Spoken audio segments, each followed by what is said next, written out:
Здравейте, днеска новините.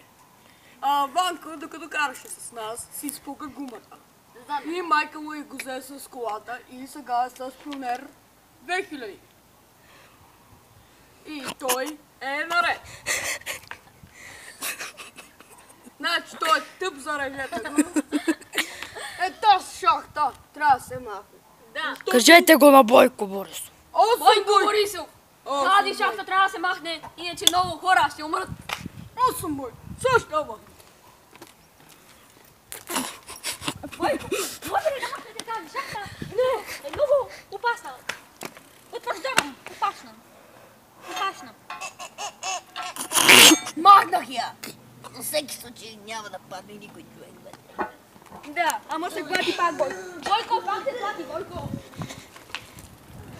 Това бяха днешните новини. Веднага след рекламите. Ще върни, се върнаха. И сега. Трябва да махне, Бойко. Махнете този камък, защото пречи. Много пречи. Не трябва да сложи господин. Смасът.